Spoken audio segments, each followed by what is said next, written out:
Muito bem, dando continuidade ao nosso estudo da Revista Espírita, mês de março de 1860, nós teremos 2 artigos. Vamos ver se a gente consegue chegar até eles, né? Um médio curador e depois manifestações físicas espontâneas, o padeiro de Dieppe. Então esse é o nome aqui dos 2 artigos, são os nomes dos 2 artigos, e vamos aqui tentar tirar o máximo de proveito deles para nós. Bom dia, Chaconete. Deixa eu pegar aqui direitinho. E eu, distraidamente, fechei os meus arquivos e vou abrir aqui também rapidamente, sem perda de tempo, que é coisa bem rápida. Tá aí a recomendação do Brás. FM Atividade Espírita. Beleza, Brás? Interessante. Muito bem, meus amigos, vamos lá. Nós vamos então aqui iniciando aqui o nosso estudo, construindo, né, o nosso raciocínio para chegarmos no artigo principal, que é o que interessa para nós. Nós temos aqui então na revista que nós estudamos, no mês de fevereiro, nós lemos sobre médiuns especiais. Era aquele artigo em que Kardec, deixa eu pegar aqui rapidamente, em que Kardec fala desses médiuns, e como nós vimos, né, assim também ele fala sobre os espíritos que se relacionam com com essas pessoas, né? Então ele fala, por exemplo, iniciando: a experiência prova diariamente quanto são numerosas as variedades da faculdade mediúnica, mas também nos prova que os diversos matizes dessa faculdade são devidos a aptidões especiais ainda não definidas, abstração feita das qualidades e dos conhecimentos do espírito que se manifesta. Então ele fala, né, desses diversos matizes, né, ou seja, os médiuns apresentam ali qualidades, aptidões, e isso tudo, né, dentro da sua estrutura orgânica, que permite que tal manifestação aconteça dessa ou daquela forma, e também da mesma forma os espíritos que estão se comunicando de acordo com seus objetivos, de acordo com o seu grau de elevação, porque aí nós vamos entrar desde os médiuns elevados até os médiuns ainda moralmente elevados, né, estudados, até os médiuns ainda ligados, né, aos vícios e tendências inferiores, e consequentemente atraindo para si próprios também vínculos com espíritos dessa mesma natureza. Kardec então desenvolve aqui, falando sobre médiuns psicógrafos, falando sobre os diversos tipos de mediunidade também, como por exemplo, né, o médium desenhista, o médium passista, o médium músico, ele coloca aqui para nós também, né? Alguns médiums que têm aqui conhecimentos científicos, outros trazem ali, né, estudos históricos, outros se colocam à disposição com mais facilidade para espíritos moralistas, e assim ele vai desenvolvendo aqui para nós trazendo para nós várias orientações a esse respeito, né? Então não é simplesmente o médium e não é simplesmente o espírito. Na verdade, existe ali uma combinação entre os valores de cada um desses espíritos, de cada um desses indivíduos. Assim como o Chico também, né, Brás? Também ele apresentou. Mas de todo esse desenvolvimento que nós tivemos aqui, coloca espíritos que são mais espíritos batedores, por exemplo, que estão mais ligados aos efeitos físicos, espíritos levianos e zombadores que se aproveitam desse campo aberto, que os médiuns invigilantes, imprevidentes acabam abrindo, falam de espíritos nobres que se manifestam através de médiuns que estudam e se preparam para esse tipo de trabalho, né? Enfim. E aí depois aqui no final desse artigo, Kardec diz assim: de acordo com o que acabamos de dizer, compreende-se que deve haver espíritos, por gosto ou pela razão, mais especialmente ocupados com o alívio da humanidade sofredora, que paralelamente deve haver médiuns mais aptos que outros a lhe servirem de intermediários. Então nós temos espíritos que trabalham em benefício da humanidade para aliviar o sofrimento da humanidade, e aí então nós temos médiums que estão ali à disposição desses espíritos. E aí então tem que haver ali uma afinidade entre esse espírito de caridade, esse espírito de boa vontade do médium com a disposição do espírito em realizar esse tipo de trabalho. É nesse sentido que ele traz para nós essa orientação. E ele continua. Ora, como esses espíritos agem exclusivamente com vistas ao bem, devem procurar em seus intérpretes, além da aptidão que poderia ser chamada fisiológica, ou seja, essa aptidão que existe ali no corpo físico do médium, né? No seu cérebro ali, que permite que ele tenha essa ou aquela facilidade de comunicação. É necessário também certas qualidades morais, dentre as quais figuram em primeira linha o devotamento e o desinteresse. A cupidez é ganância, ambição, né? A cupidez sempre foi e sempre será um motivo de repulsa para os espíritos bons e uma causa de atração para os outros. O que ele quer dizer com isso aqui? Que nesse trecho Kardec fala sobre os espíritos que querem aliviar o sofrimento da humanidade. Portanto, são espíritos que trabalham com curas. Só que se você encontra um médium que tem essa aptidão, mas os seus interesses estão muito mais voltados para a sua promoção pessoal, aí ele vai dizer então, né, que ele vai então causar a repulsa dos bons espíritos e vai provocar ali a atração dos espíritos da mesma natureza. Por isso então esses espíritos mais elevados relevam o devotamento e o desinteresse do médium. É admissível, possa o bom senso aceitar, que os espíritos superiores, se prestem a todas as combinações de interesse material e que estejam às ordens do primeiro que aparecer, pretendendo explorá-los? Os espíritos, sejam quais forem, não querem ser explorados. E se alguns parecem estar de acordo, se mesmo se adiantam a certos desejos demasiados mundanos, quase sempre têm em vista uma mistificação de que se riem depois, como uma boa peça pregada a gente muito crédula. Ademais, talvez não seja inútil que alguns queimem os dedos a fim de aprenderem que não se deve brincar com coisas sérias. E depois Kardec então vai aqui que é a parte que interessa para nós. Seria o caso de falarmos aqui de um desses médiuns privilegiados que os espíritos curadores parecem haver tomado sob o seu patrocínio direto. A senhorita Désirée Godu, que reside em Hannebon, em Morbihan, goza a esse respeito de uma faculdade verdadeiramente excepcional, que utiliza com a mais piedosa abnegação.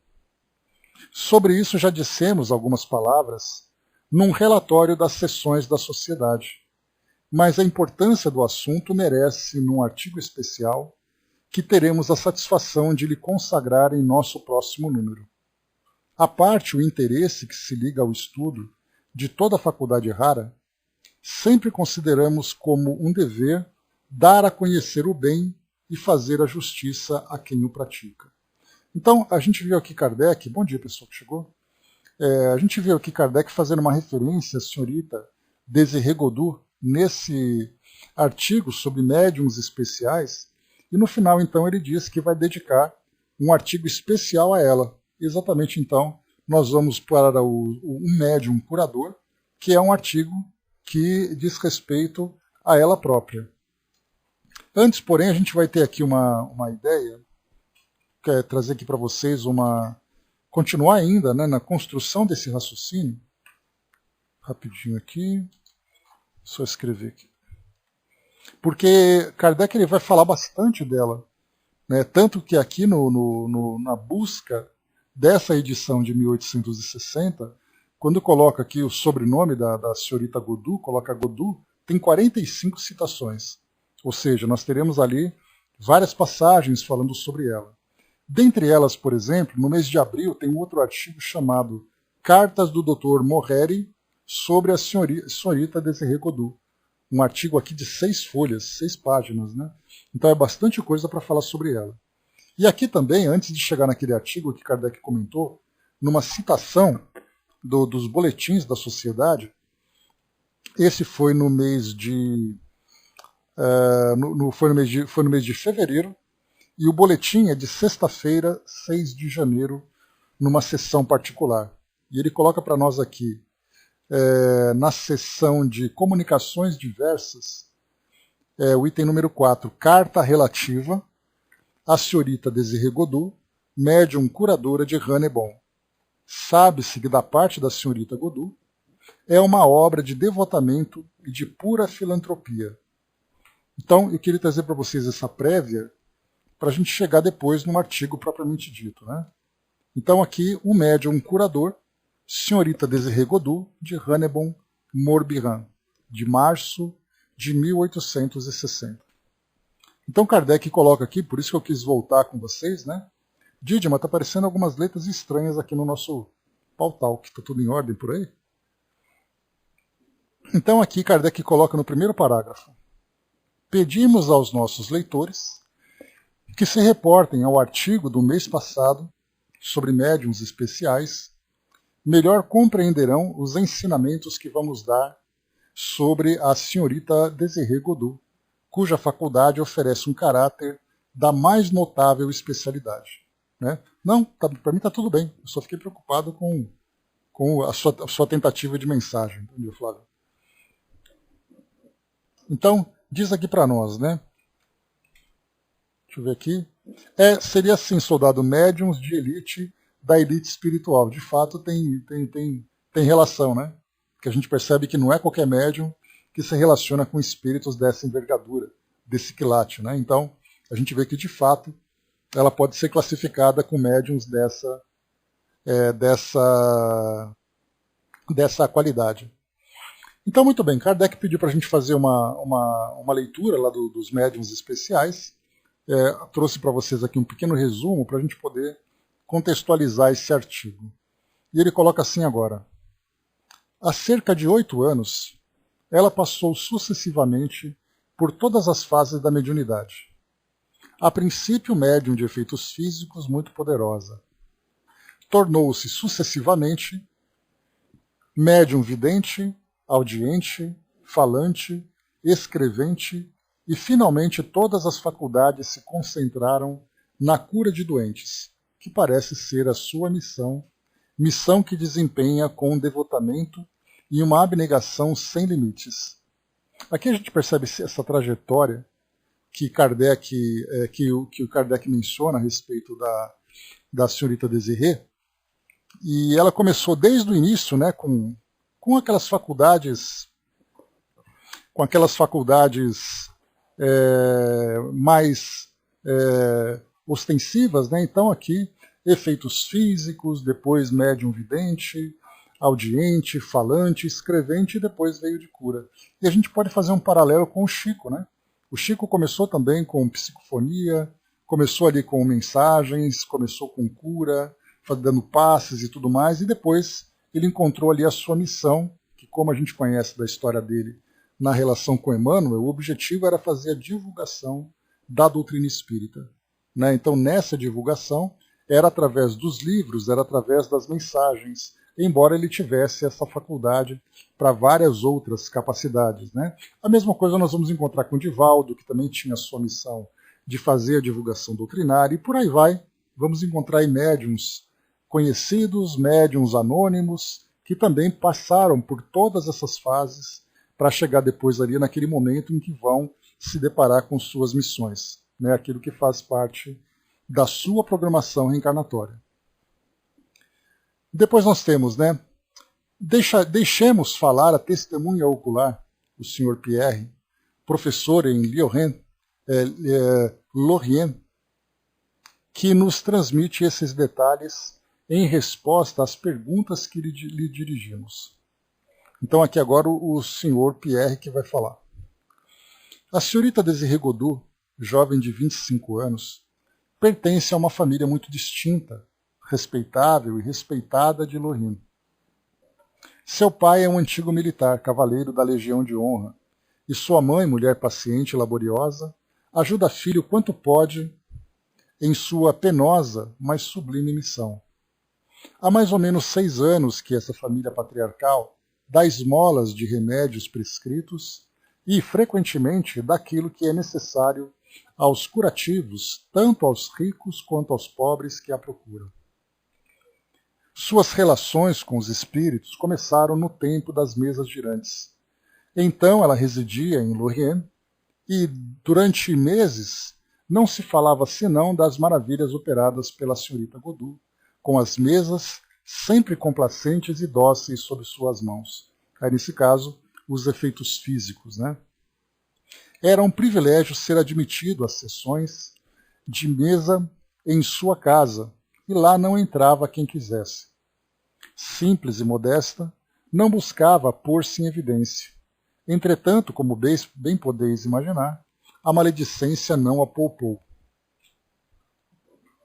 O próprio Cristo foi injuriado, embora só fizesse e ensinasse o bem. É de admirar que ainda se encontrem fariseus, quando ainda há homens que em nada creem?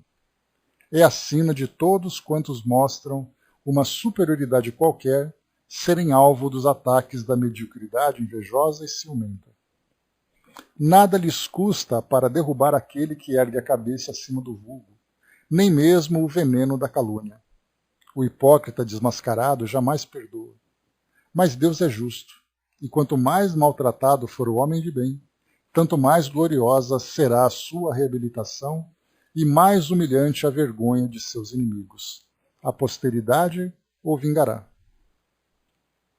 Aguardando sua verdadeira missão, que, conforme se diz, deve começar dentro de 2 anos, o espírito que a guia propôs-lhe a de curar todos os tipos de doenças, o que ela aceitou.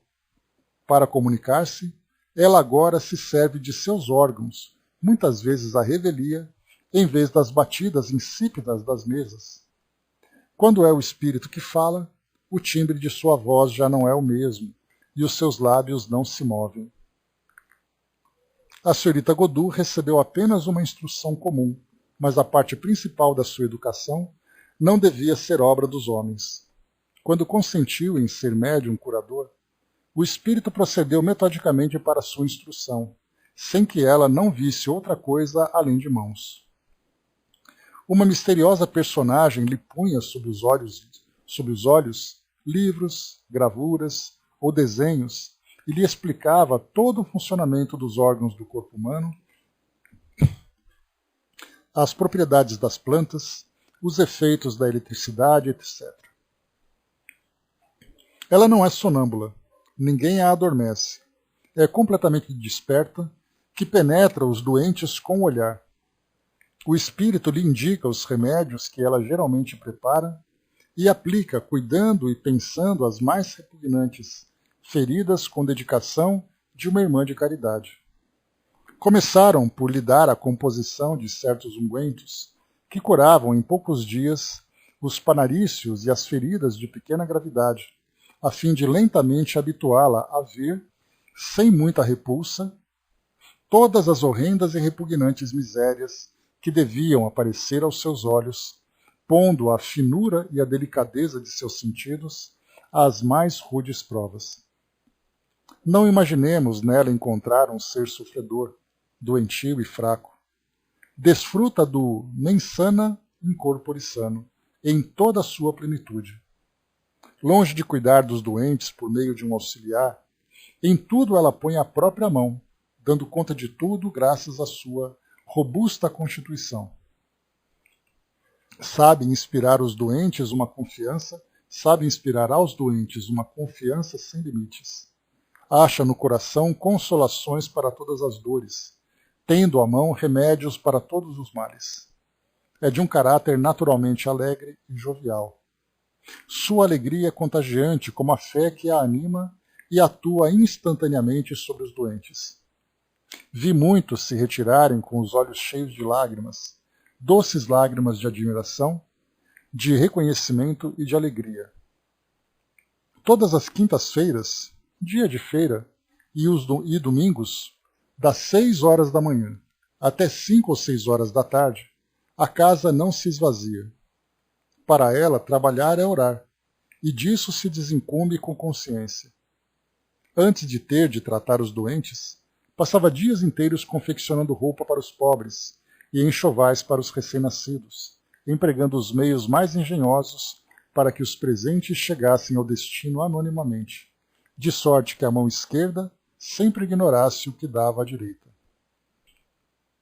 Possui grande número de certificados autênticos, concedidos por eclesiásticos, autoridades e pessoas notáveis, atestando curas que em outros tempos teriam sido consideradas miraculosas. Agora Kardec, né? Sabemos por pessoas dignas de fé que não há o menor exagero no relato que acabamos de transcrever e temos a satisfação de poder assinalar o digno emprego que a senhorita Godu faz da excepcional faculdade de que foi dotada. Esperamos que esses elogios que temos o prazer de reproduzir no interesse da humanidade não alterem sua modéstia, que dobra o valor do bem, e que ela não escute as sugestões do espírito do orgulho. O orgulho, que é o escolho de um grande número de médiuns, e vimos muitos cujas faculdades transcendentes se aniquilaram ou perverteram, desde que deram ouvidos a esse demônio tentador. As melhores intenções não dão garantia contra os embustes, e é precisamente contra os bons que dirigem as suas baterias, pois se satisfazem fazê-los sucumbir e mostrar que ele é o mais forte. Insinua-se no coração com tanta habilidade que muitas vezes o enche sem que o suspeite. Assim, o orgulho é o último defeito que confessamos a nós mesmos, semelhantes a essas moléstias mortais que se tem em estado latente e sobre cuja gravidade o doente se ilude até o último momento. Eis porque é tão difícil erradicá-lo. A partir do momento que o médium desfrute de uma faculdade, por menos notável que seja, é procurado, elogiado, adulado. Para ele isso é uma terrível pedra de toque, pois acaba se julgando indispensável, se não for essencialmente simples e modesto. Infeliz dele, sobretudo se julgar que somente ele poderá entrar em contato com os espíritos bons. Custa-lhe reconhecer que foi enganado e muitas vezes escreve ou ouve sua própria condenação, sua própria censura, sem acreditar que a ele seja dirigida. Ora, é precisamente essa cegueira que o aprisiona. Os espíritos enganadores se aproveitam para o fascinar, o dominar, o subjugar cada vez mais, a ponto de lhe fazerem tomar por verdades as coisas mais falsas. É assim que nele se perde o dom precioso que não havia recebido de Deus, senão para se tornar útil aos semelhantes, já que os espíritos bons sempre se afastam daqueles que preferem escutar os maus.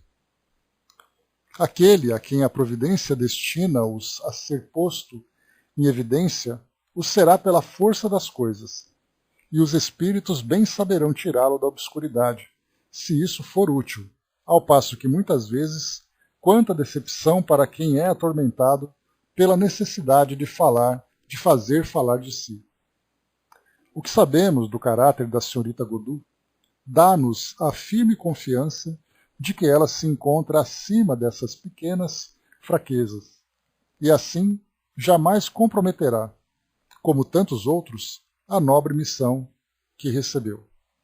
Então Kardec traz para nós aqui esse artigo, ele é autoexplicativo, porque mostra ali que, tanto como médium, ou como mesmo uma pessoa comum, o trabalho que ela faz, embora de uma família respeitável, de uma família notável dentro daquela sociedade, ela procurava sempre fazer o trabalho da forma mais anônima possível, vendo de fato a caridade no seu verdadeiro sentido, que é aquilo que a gente sempre coloca, a dificuldade que nós temos de definir algumas virtudes. No caso da caridade, a gente faz para garantir que nada dê errado. A gente faz para pagar um débito que nós estamos ali, um favor que nós estamos devendo, que nós recebemos da providência, ou então nós fazemos para a nossa promoção pessoal. É aquele modelo clássico que nós encontramos de você doar um cheque e você tirar foto do lado daquele que vai receber o cheque, né? Então, essa autopromoção, na verdade, né, a mão esquerda cobiçando o que a direita faz. E aqui nesse caso nós vemos exatamente um modelo contrário, aquele modelo simples, aquele modelo singelo, aquele modelo que demonstra humildade, e tanto é assim que a consequência dessa postura, dessa conduta, foi exatamente ali a presença desses espíritos trabalhando através dela. Né? Então, assim, um belo relato que nós vemos aqui, teremos mais para frente ainda algo para se estudar sobre a senhorita Godu, vamos nos lembrar dela, né, porque mais para frente Kardec vai aprofundar com outros relatos também no mês de abril, nós estamos agora em março, e depois então conheceremos mais, né, desse modelo de pessoa, desse modelo de conduta. O Brás colocou, né, a receita dos codificadores de como atrair os espíritos bons, fazer o bem. É coisa bem simples, né, Brás? Quer dizer, simples na definição, mas muito difícil na prática, né? Porque enquanto essa virtude deseja se manifestar, quantos vícios tentam obscurecê-la, né? Então, fazer com que ela seja apagada para que possa enaltecer o orgulho, a vaidade, o egoísmo, né? Então, a receita todo mundo tem, todo mundo sabe, mas nem sempre isso é possível. E aí vem aquele pensamento, né, que eu trouxe para vocês de um filme que eu assisti, que dizia assim, né, que uma pessoa é definida pelo efeito que ela provoca naquelas pessoas que estão em volta dela. Nesse caso, a senhorita Godu mostrava exatamente isso. Desde pessoas que eram próximas, que participavam da sua vida cotidiana, até aquelas pessoas que eram anônimas, que muitas vezes, sem sequer conhecer, recebia ali, né, a vibração, os fluidos impregnados naquele material que ela produzia com as próprias mãos. Então, eis aí esse modelo de conduta, né? O Brás colocou, né, tem uma opinião, só não aparece quem nunca faz nada, porque quem faz aparece mesmo, né? Pois é, o Brás, aqui no sentido da mediunidade, como nós vimos agora, peraí que eu apertei um botão errado aqui. Nesse sentido da mediunidade, que nós vimos aqui, como foi colocado para nós, aqui no final do artigo, deixa eu pegar aqui, que Kardec comenta, ele coloca assim para nós, né? Deixa eu ver.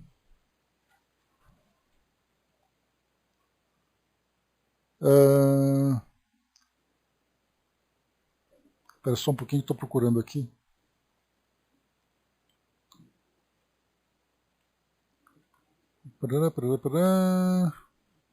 Está aqui, ó. Aquele a quem a providência destina a ser posto em evidência, o será pela força das coisas. E os espíritos bem saberão tirá-lo da obscuridade, se isso for útil, ao passo que muitas vezes quanta decepção para quem é atormentado pela necessidade de fazer falar de si. Então, muitas vezes é notável, né? Eu me lembro muito, me vem sempre à mente,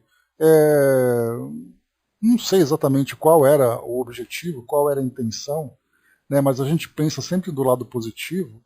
Eu lembro muito da princesa Diana, né, que era uma mulher bonita, uma mulher bem posicionada dentro, né, da monarquia britânica, e ela fazia aquela campanha da ONU de desarmamento das minas que eram colocadas lá em países da África que tinha guerra civil, onde havia guerra civil.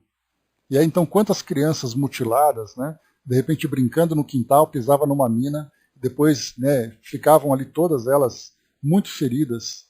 E Princesa Diana ela acabou assumindo uma posição de destaque, inclusive, né, junto com Madre Teresa, com outras personalidades, porque ela usava aquela posição que ela tinha de influência para poder sensibilizar as pessoas, né, para dizer assim, olha, essa causa é uma causa nobre, sendo que ela poderia simplesmente, né, ficar ali obscurecida dentro das paredes do castelo, mas ela se fez notável pela posição política, digamos assim, que ela ocupava, mas utilizando isso de uma forma muito nobre. Tanto é que quando ela desencarnou naquele acidente, ela acabou ali mobilizando, né, a sociedade não apenas inglesa, mas de várias outras nações que realmente sentiram a partida dela.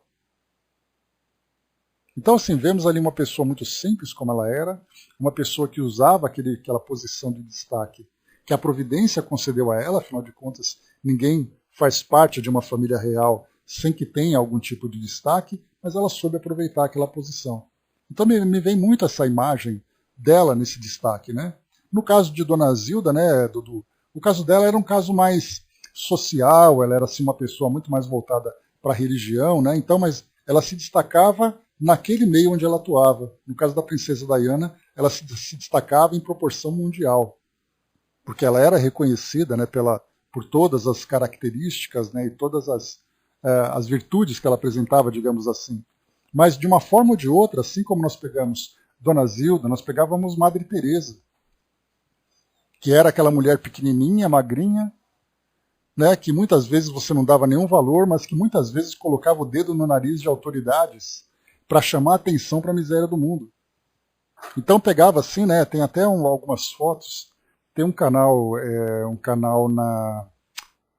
no Facebook, também no Twitter, que fala sobre fotos históricas. E aí tem uma foto que mostra Madre Teresa, quando era adolescente, na Albânia, que é de onde ela veio, que era uma menina simples. Ela do lado da irmã, com aquele vestido típico, né? Não era um vestido folclórico, mas era um vestido típico ali da região, da aldeia onde ela morava e tudo mais. E de repente, daquela menina foi para um convento, do convento ganhou o mundo, e do mundo ganhou a história. Também nesse caso nós vemos, né, a notoriedade de uma pessoa comum, nesse caso não como médium, mas uma representação, né, do sentimento cristão, da caridade para o mundo todo, e ela utilizou muito bem essa posição. E quantos são aqueles que são postos em evidência e acabam buscando a sua autopromoção, esperando que as pessoas falem dele, né? No caso, irmão Dulce, tem muitos, né? Eu coloquei assim só algumas personalidades mais conhecidas para a gente fazer ali, né, essa conexão com essa que é a exposição não acontece por acaso. A menina Greta, da mesma forma também, fazendo ali todo o seu trabalho, né, em prol do meio ambiente. Nós tivemos Malala também lá no Afeganistão, se eu não me engano, que também se destacou, né, chamando atenção para as crianças que eram mutiladas, e tantos outros nomes, né? Então vemos assim que você estar em destaque pode até ser fácil. A pergunta é, o que você vai fazer quando você estiver nessa posição? Você vai usar isso em seu benefício ou em benefício dos outros? E esses exemplos que a gente olha acabam exatamente tendo essa força, esse impulso para esse sentimento, né, de transformação do mundo, esse objetivo de transformação do mundo, né? Enfim, temos ali, né, dentro do meio espírita, nós temos o próprio Chico, que dispensa qualquer comentário, né, que ele tinha aquela posição de reconhecimento, né, e não buscava nada, ele mostrava, pelo contrário, né, a grande força do Chico era exatamente ali a humildade, que para muitos é fraqueza. Então, né, eu lembro também aquele verso, né, do Renato Russo, que ele diz que disciplina é liberdade, mas que compaixão é fortaleza. E você se compadecer da dor do outro, somente um espírito muito forte, em vários sentidos, principalmente na humildade, na capacidade de se autodoar, para poder fazer com que, de fato, a compaixão se transformasse em ação. Então Kardec trouxe para nós aqui esse exemplo de um médium especial, um médium curador, que demonstrava o uso da mediunidade, nesse caso, né, voltada para a cura, da forma mais exemplar que ele poderia encontrar lá naquele período. Uma pessoa simples e, detalhe, né, não era espírita. Porque geralmente a gente pensa, né, um médium, um curador, tinha que ser espírita, né, mas não era. Era uma jovem de 25 anos que trabalhava numa cidade, não sei aonde, utilizando essa mediunidade da comunicação com os espíritos para fazer o bem. E o que chamou a atenção de Kardec foi exatamente a faculdade que ela tinha. Porque se fosse uma pessoa que simplesmente fizesse a caridade, seria mais uma pessoa que faz a caridade, que não chamaria atenção em nada. No sentido de estudarmos sobre esse aspecto técnico da doutrina espírita, que é a mediunidade. Exato, soldado. Mas então chamou a atenção a faculdade, a capacidade que ela tinha de se comunicar com os espíritos, de promover esses fenômenos e utilizar tudo isso com toda a simplicidade e com os valores mais nobres. Então esse ficou como modelo, como uma grande referência que Kardec apresenta para nós. Então, mais para frente, né, nos próximos estudos, nós veremos aqui mais um artigo sobre a senhorita Désirée Godou. Muito bem, vamos em frente. O próximo artigo, então, manifestações físicas espontâneas. O padeiro de Dieppe. Então vamos ver aqui manifestações físicas espontâneas. Já que nós falamos de mediunidade de cura, né? Vamos agora para as manifestações. Os fenômenos, né, o bom da revista espírita é que a gente muda de página, muda de história, muda de assunto, de uma hora para outra. Né? Então virou a página, começa outro assunto, zera tudo aquilo que foi tratado e vamos começar aqui uma novidade. Né? Então essa é a parte bem bacana da revista, ela é bem diversa. Pois é, também, muito legal. Porque assim, quando a gente estuda, por exemplo, sobre o Evangelho segundo o Espiritismo, ou o livro dos médiuns, ou o livro dos espíritos, a gente meio que continua com assuntos que estão conectados, né?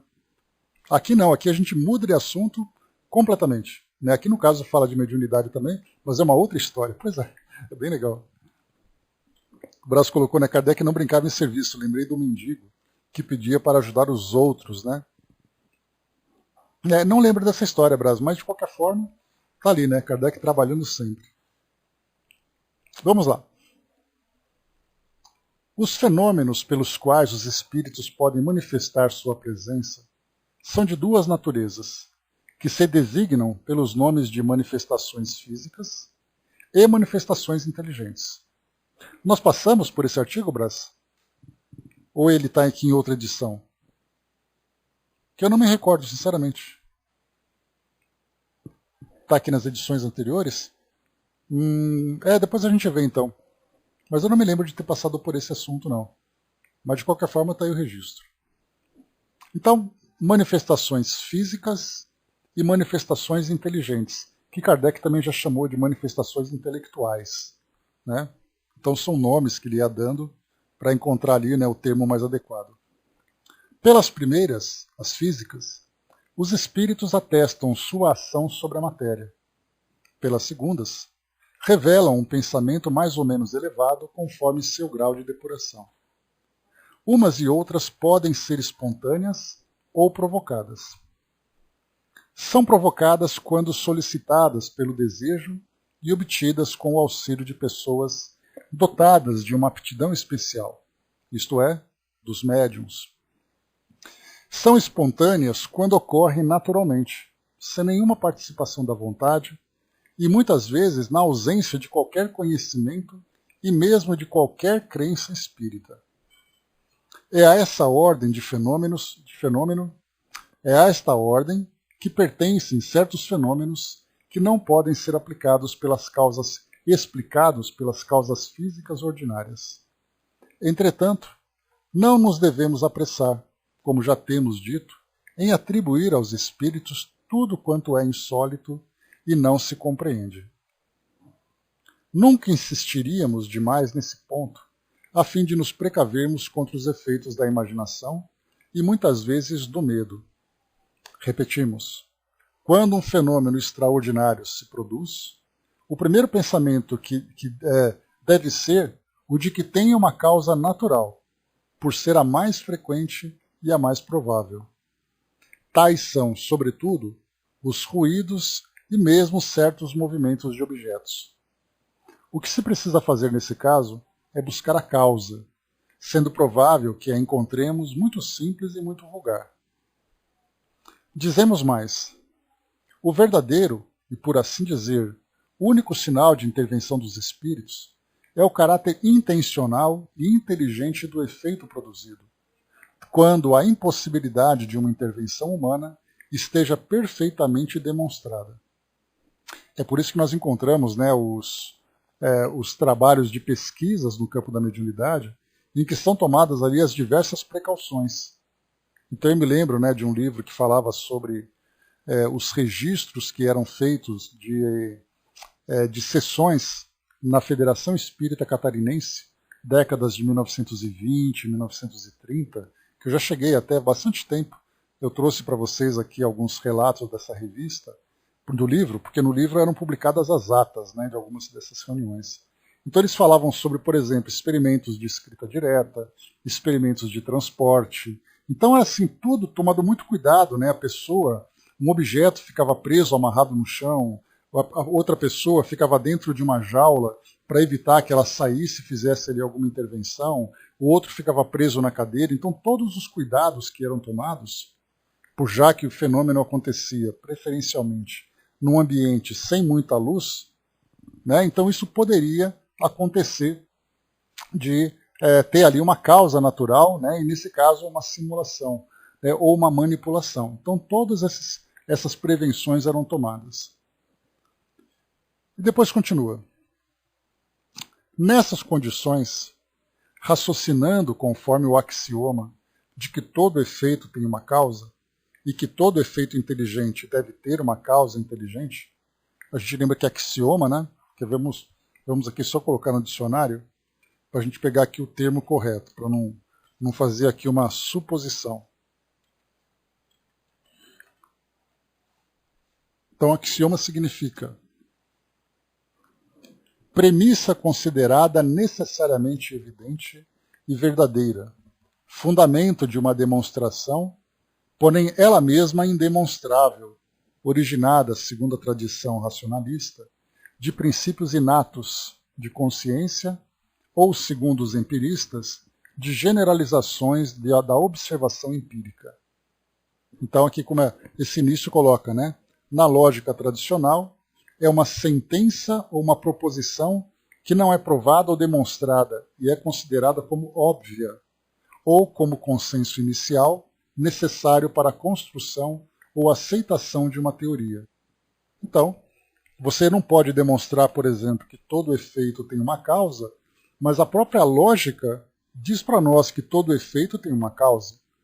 Então, esse é um axioma. E se você tem um efeito inteligente, portanto, a causa só pode ser inteligente.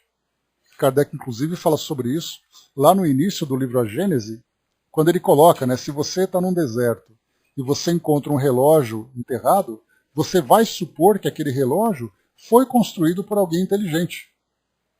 Ou seja, por isso é um axioma. Isso é tão óbvio, né, que mostra para nós essa relação entre causa e efeito, por exemplo. Então aqui, vamos lá. Nessas condições, raciocinando conforme o axioma de que todo efeito tem uma causa, e que todo efeito inteligente deve ter uma causa inteligente, torna-se evidente que se a causa não estiver nos agentes ordinários dos efeitos materiais, estará fora desses mesmos agentes. Que se a inteligência que age não for humana, é preciso que se encontre fora da humanidade. Né? Então aqui o que Kardec quis colocar foi o que ele aplicou, por exemplo, na própria origem das suas investigações, lá em 1955, quando ele começou a presenciar o fenômeno das mesas girantes naquelas sessões, né, para onde ele era convidado. Então ele olhava, a mesa, por exemplo, se movimentava com as pessoas sentadas em volta, apoiando as mãos sobre a mesa, e ele então batia. Vamos analisar as mesas, vamos analisar a posição das pessoas, analisar tudo aquilo que pode ser uma simulação. Não tem nenhum mecanismo, não tem nenhuma corda, não tem nada que possa provocar aquilo. Portanto, alguma coisa fora do mundo material, fora do mundo ordinário, provocou aquele fenômeno. É a própria lógica. Simples assim. Então Kardec coloca, haverá então inteligência extra-humanas? E isso parece provável. Se certas coisas não são e não podem ser obra dos homens, devem ser obra de alguém. Ora, se esse alguém não for um homem, parece que, necessariamente, deve estar fora da humanidade. Se não o vemos, deve ser invisível.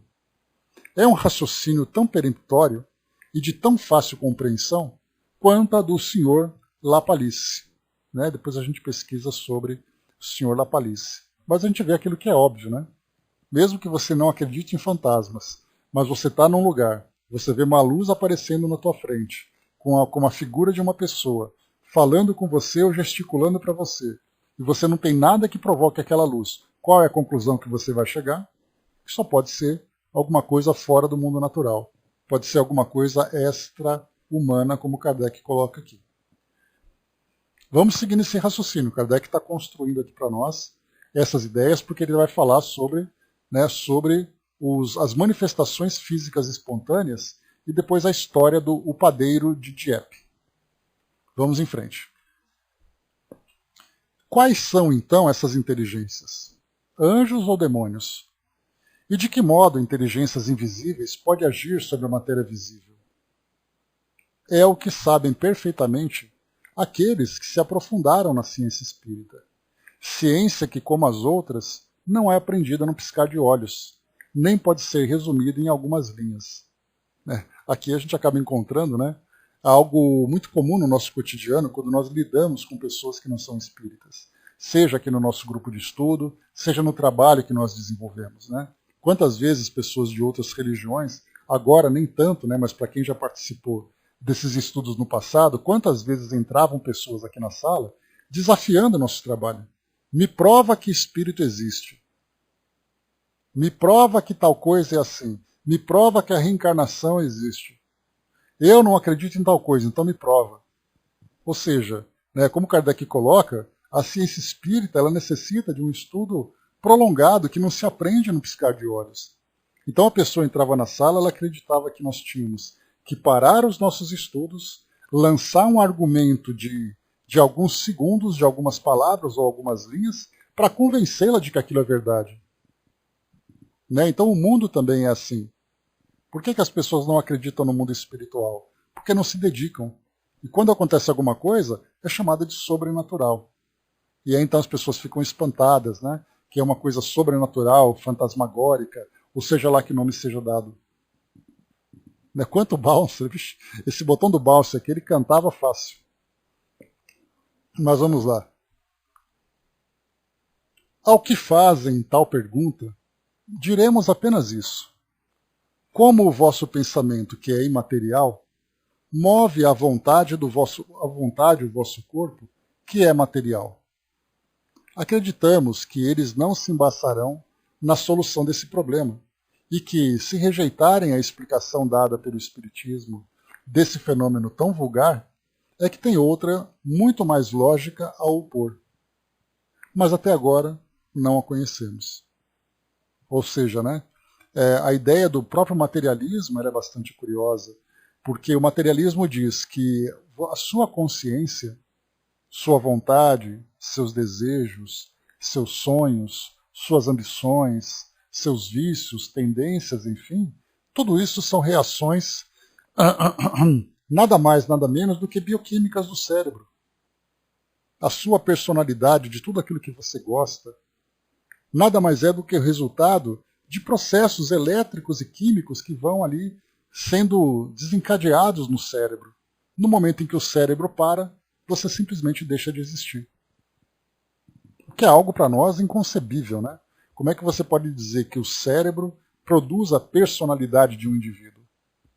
Então Kardec, quando ele coloca, se o seu pensamento, que é imaterial, move a vontade do vosso corpo, que é material, como é que isso se explica? Mas não tem explicação. Porque ele vai dizer, na verdade, que o pensamento nada mais é do que uma reação do próprio corpo, de uma reação do próprio cérebro. Que não existe nada extracorpóreo. Tudo é corporal. Mas como nós temos, como nós falamos essa semana, que a ideia do espiritualismo, que é essa filosofia oposta ao materialismo, mais de 90% das pessoas do nosso planeta são espiritualistas, acreditam em alguma coisa além da matéria. A pergunta que nós colocamos é, mas acredita em que exatamente além da matéria?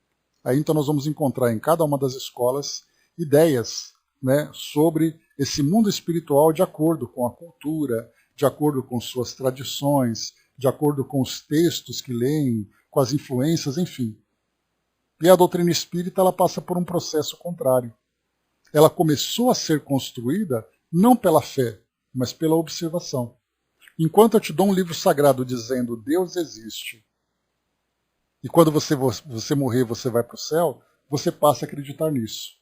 Quando você faz o caminho contrário, em que você tem um fenômeno e você tenta entender esse fenômeno e você diz, bom, tudo aquilo que era do mundo material eu estudei.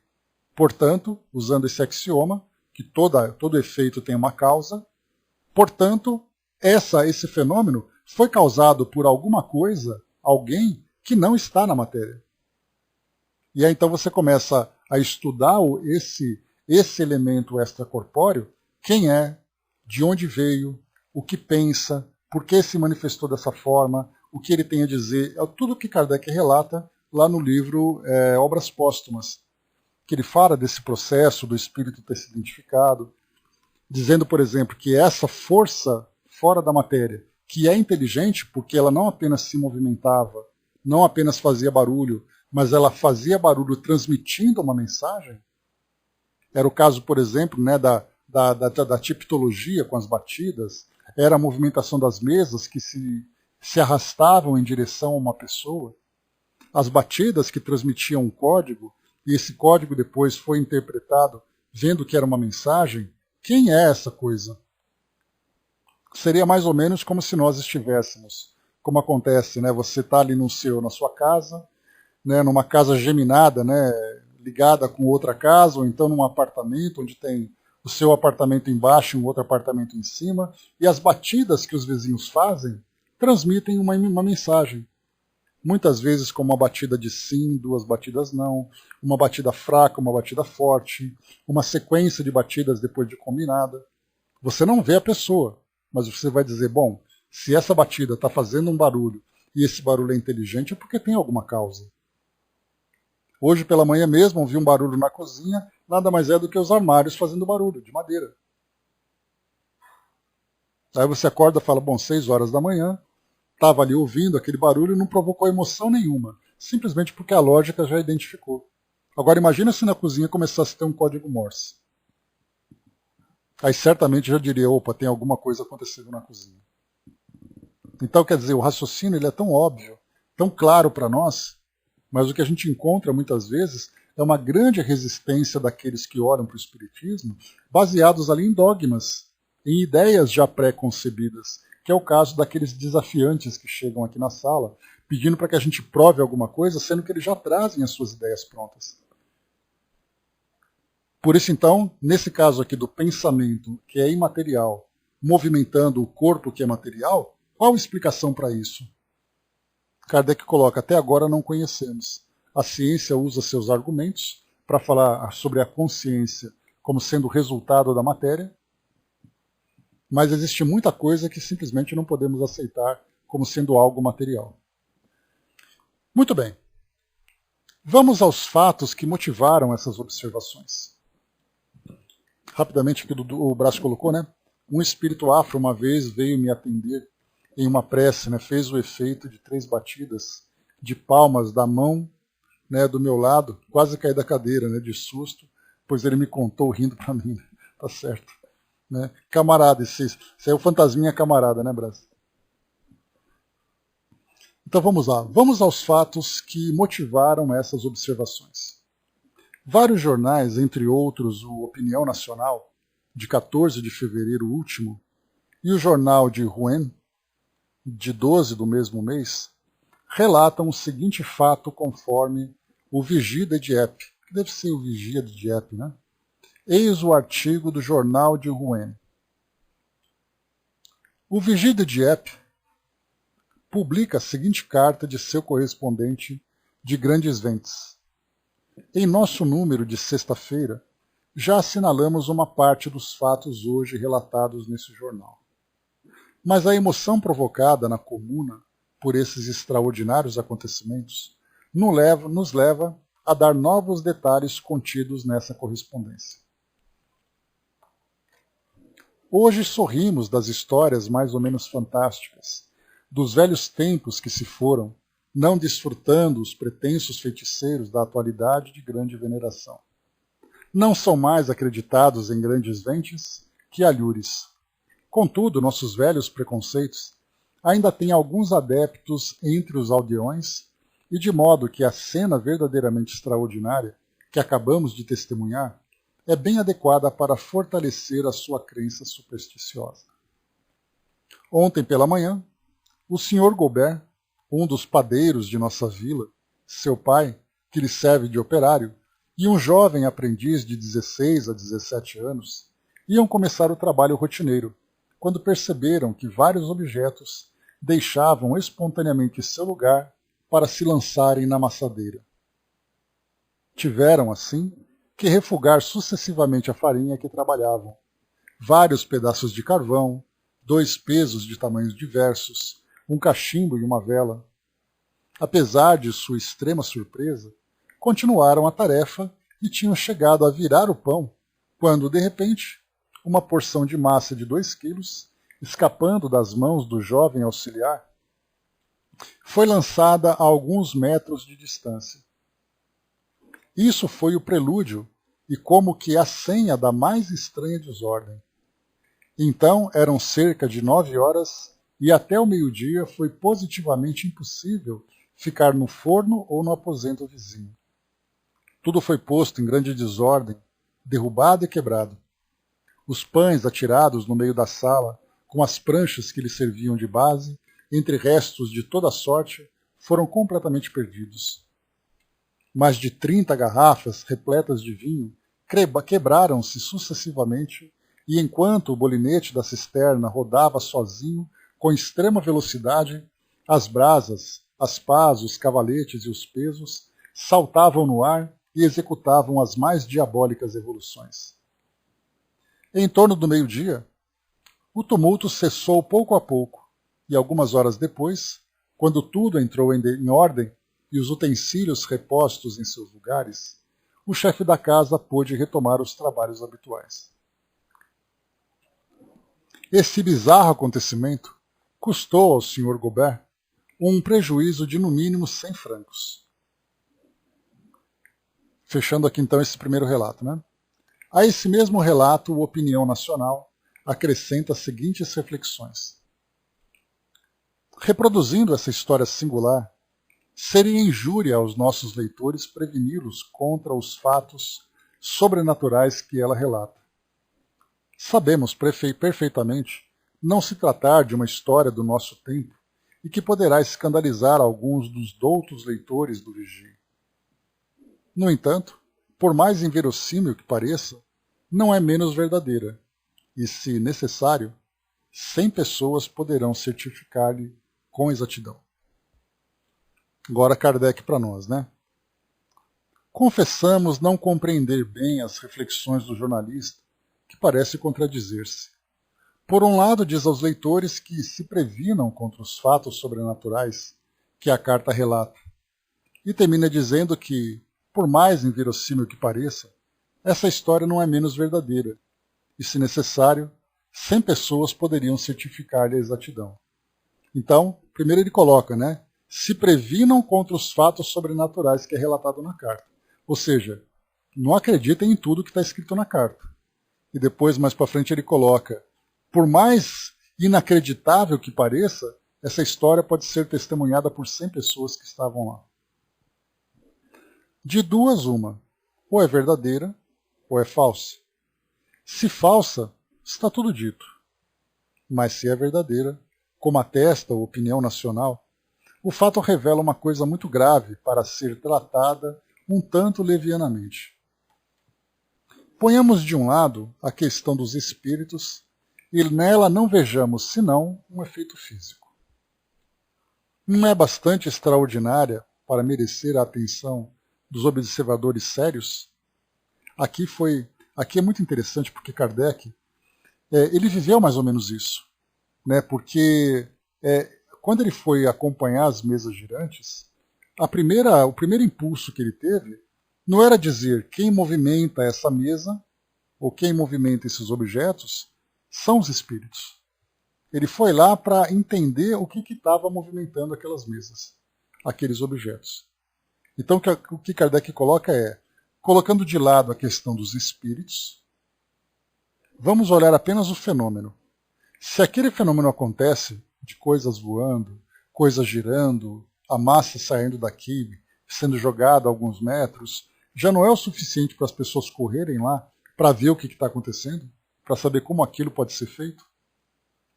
Hoje, né, a partir ali de meados de 1920, 1930, nós tivemos como explicação os paranormais. Então a paranormalidade trazia que a força do pensamento de alguém que estava presente, que é chamado de epicentro, é o responsável por fazer isso.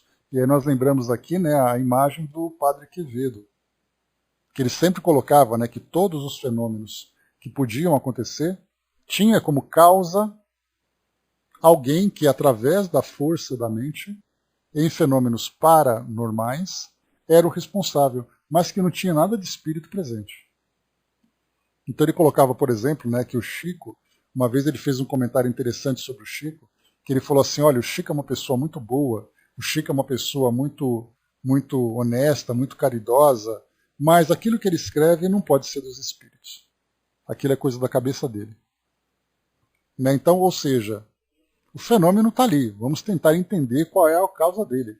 Mesmo que seja ali um fenômeno paranormal, que isso é possível também, que dentro da doutrina nós conhecemos como animismo, vamos entender ali os resultados para saber se aquele conteúdo apresentado teve como causa a pessoa que apresentou. Tanto que muitas vezes Kardec coloca ali, quando chega a alguma comunicação através de um médium, ele diz assim, essa informação ela era absolutamente reservada a uma determinada família e o médium não tinha qualquer conhecimento sobre isso.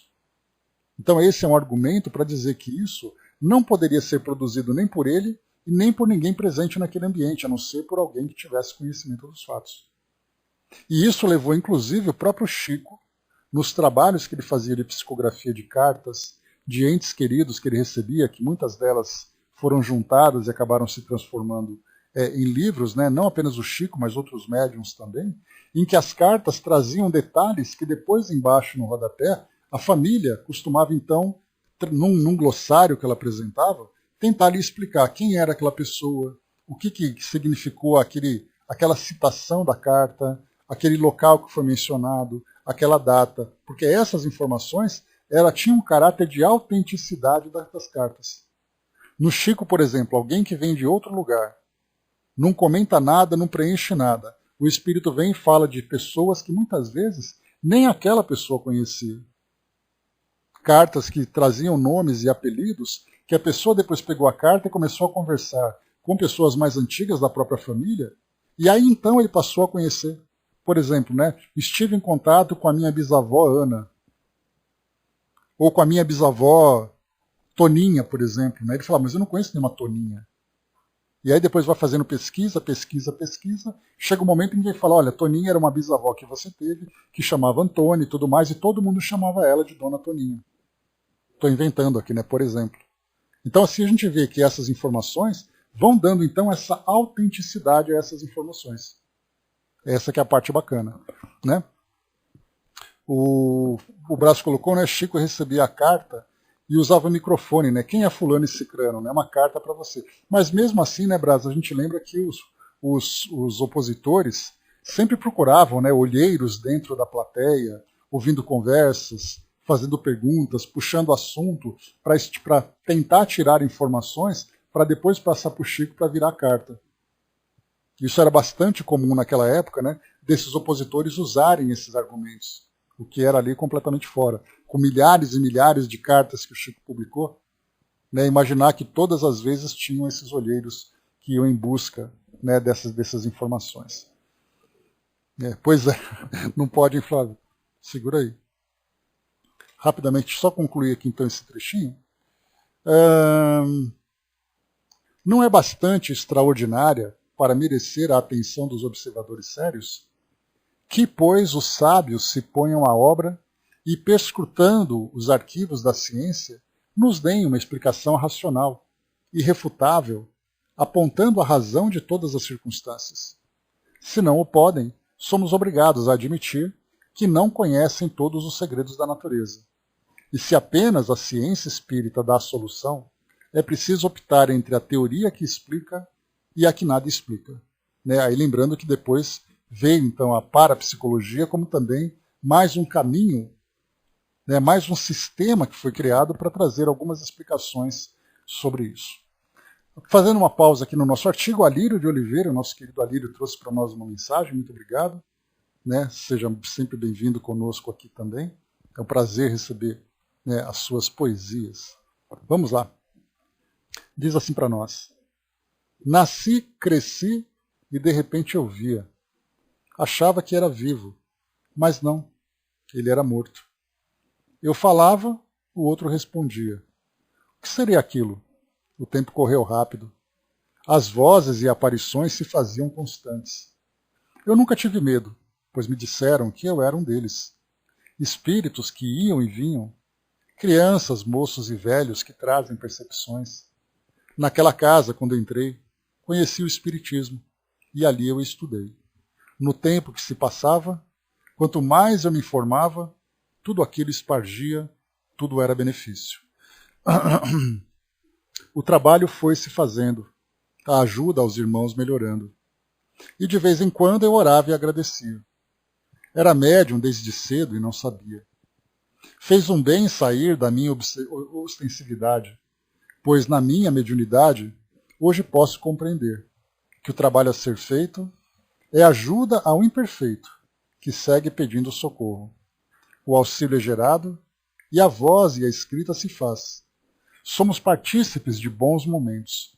Somos responsáveis elementos do telefone que toca de lá para cá, né? Alírio de Oliveira. Que bacana, né? Então a gente viu aqui que conta a história de um médium, né? Essa que é a parte bacana, né? Então ele coloca lá no início: nasci, cresci e de repente via. Achava que era vivo, mas não, era morto.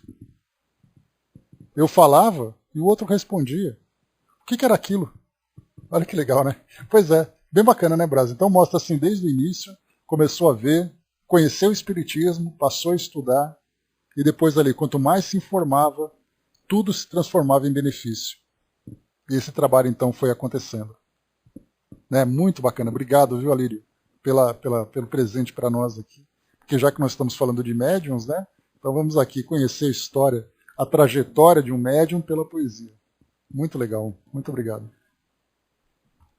Vamos lá, então. Terminando aqui o nosso artigo, diz assim para nós. Depois leem com calma, então, pessoal. Quando fatos, diz aqui Kardec, dessa natureza são relatados, nosso primeiro cuidado, antes mesmo de inquirir da realidade, é o de examinar se são ou não possíveis, conforme o que conhecemos da teoria das manifestações espíritas. Citamos alguns, demonstrando-lhes a absoluta impossibilidade, notadamente a história que narramos no número de fevereiro de 1859, segundo o Jornal do Debate, sob o título de Meu Amigo Hermann, a qual certos pontos da doutrina espírita poderiam ter dado uma aparência de probabilidade. Sob esse ponto de vista, os fenômenos que se passaram com o padeiro nos arredores de Dieppe nada têm de mais extraordinário que muitos outros, perfeitamente verificados, cuja solução completa é dada pela ciência espírita. Aos nossos olhos, portanto, se o fato não fosse verdadeiro, seria possível. Pedimos a um de nossos correspondentes de Dieppe, em quem temos plena confiança, que verificasse a realidade do fato. Eis o que nos responde. Tchau, André. Vai com Deus. Bom fim de semana. Até amanhã. Então diz aqui o relato. Hoje posso vos dar todas as informações que desejais, pois me informei em boa fonte. O relato do vigia é a exata verdade. Inútil relatar todos os fatos. Parece que vários homens de ciência vieram de muito longe para se darem conta desses fenômenos extraordinários que não poderão explicar se não tiverem nenhuma noção da ciência espírita. Quanto aos nossos camponeses, estão confusos. Uns dizem que são feiticeiros, outros que é porque o cemitério mudou de lugar e sobre o antigo sítio fizeram construções.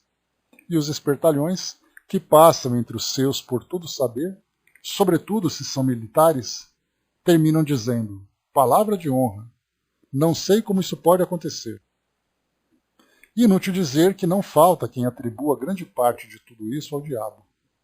Para fazer com que a gente do povo compreenda todos esses fenômenos, seria necessário iniciá-los na verdadeira ciência espírita, único meio de arrancar dentre eles a crença dos feiticeiros e todas as ideias supersticiosas que ainda por muito tempo representarão o maior obstáculo à sua moralização. Kardec coloca: terminaremos com uma última observação. Ouvimos algumas pessoas dizerem que não queriam ocupar-se de espiritismo, com receio de atrair os espíritos e provocar manifestações do gênero da que acabamos de relatar. Não conhecemos o padeiro Gobert, mas cremos poder afirmar que nem ele, nem seu filho, nem seu ajudante jamais se ocuparam com os espíritos. É mesmo de notar que as manifestações espontâneas se produzem preferencialmente entre pessoas que nenhuma ideia possuem do espiritismo, prova evidente de que os espíritos vêm sem ser chamados. Dizemos mais: o conhecimento esclarecido dessa ciência é o melhor meio de nos preservarmos dos espíritos importunos, porque indica a única maneira racional de os afastar.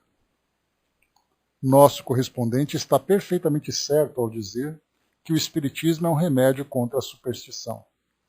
Não será com efeito uma ideia supersticiosa a crença de que esses fenômenos estranhos se devem ao deslocamento do cemitério? A superstição não consiste na crença de um fato quando é verificado, mas na causa irracional atribuída ao fato. Está, sobretudo, na ideia em pretensos meios de adivinhação, no efeito de certas práticas, na virtude dos talismãs, nos dias e horas cabalísticos, etc., coisas cujo absurdo e ridículo o Espiritismo demonstra. Então, meus amigos, encerrando por aqui o nosso estudo de hoje, cravado aqui no nosso horário. Então, Kardec conta esse relato, né, que hoje nós teríamos a oposição da parapsicologia, que atribuiria isso, né, a uma pessoa que é o epicentro, como a gente tem visto na televisão, né, aquela família, se eu não me engano, em Santa Catarina ou no interior do Rio Grande do Sul, onde pedras voavam sobre a casa, né, a psicopirogenia acontecia, fogão pegando fogo. Fantástico até mostrou uma vez, né, a moça deitada no colchão, e o colchão como se alguém tivesse, né, atrás do colchão com os pés empurrando, e ela ficava saltando na cama, a cortina pegando fogo, né, e depois colocou a culpa na menina por causa da parapsicologia. E também, nesse caso, né, Brás, até mesmo uma fraude foi levantada. Então, ou seja, né, essa história acontece no passado, como história também acontece no presente. E para finalizarmos aqui também, Irmão do Bem participando conosco, muito obrigado pela participação. E diz assim para nós, né? Os espíritos são tal qual vocês. Brincam, gostam de festas, pregam peças, mas os que ainda não são esclarecidos até respondem ao que vocês devem ouvir. Os espíritos sérios vão até pessoas que têm objetivos bons. Podeis observar os que estão orientando nas instituições sérias, percebereis que eles são do bem. Não perdem tempo com perguntas e ideias negativas. Trabalham para a evolução de todos. Né? Então, aqui uma mensagem que também reforça para nós esse aprendizado, né? Trazendo ali sempre a ideia de que os espíritos estão, né, onde eles são chamados por aqueles que são afins. Então, se são pessoas que desejam alimentar ali a sua cupidez, como lembra Kardec, a sua ambição, a sua ganância, haverá aqueles que vão ali alimentar essa tendência desse indivíduo. Se são espíritos que querem brincar ali, satisfazer essa curiosidade pueril, essa curiosidade infantil, haverá espíritos ali dispostos a responder essas questões. Agora, quando nós fazemos o trabalho sério e estamos ali presentes, né, temos ali a disposição de realmente nos desenvolvermos, a colaboração do plano espiritual também vem da mesma forma a partir dessa mesma lei de atração, né, Brás? Então, por isso que nós sempre somos muito gratos, né, por essa, não apenas pela participação, mas pela própria relação estabelecida entre nós e os amigos do plano espiritual, por essa proteção, por essa sustentação que nós recebemos. Né, mostrando que nós estamos aqui, né, num caminho ainda muitas vezes tortuoso, né, dentro da nossa proposta limitada de aprendizado e de crescimento, mas que, né, é um caminho percorrido com muita convicção, com muita seriedade, com muita verdade, partindo de todos nós. Né? Então, muito obrigado pela participação também aqui do nosso querido amigo Irmão do Bem. Então é isso, meus irmãos. Fechando por aqui o nosso estudo de hoje. O próximo artigo da Revista Espírita que nós vamos estudar virá então para nós aqui estudo sobre o espírito de pessoas vivas. Lá no nosso índice, nós temos aqui, então, só para pegar, nós temos aqui, ó, o Dr. Vignal, ou Dr. Vinhal, né? O ditado do Sr. Calvier, o ditado do Sr. Vinhal, Senhorita Indermubo. Então temos aqui quatro artigos dentro desse estudo sobre pessoas vivas. São aquelas evocações que nós já estudamos, né? De pessoas que faziam parte da sociedade e que eram evocadas à noite para participar de sessões. E aí depois, então, ali Kardec anotava todas as observações para aprender um pouquinho mais sobre isso. Então teremos bastante coisa. O próprio Dr. Vignal aqui, Vinhal, né? Ele tem da página 130 a 141, são 11 páginas só dele. Então temos bastante coisa aqui para avaliar na próxima semana, né? Trazendo para nós aqui o maior aprendizado. Então, meus amigos, encerrando por aqui esse nosso estudo, achei bem legal, bem proveitoso, né? Com esses relatos todos,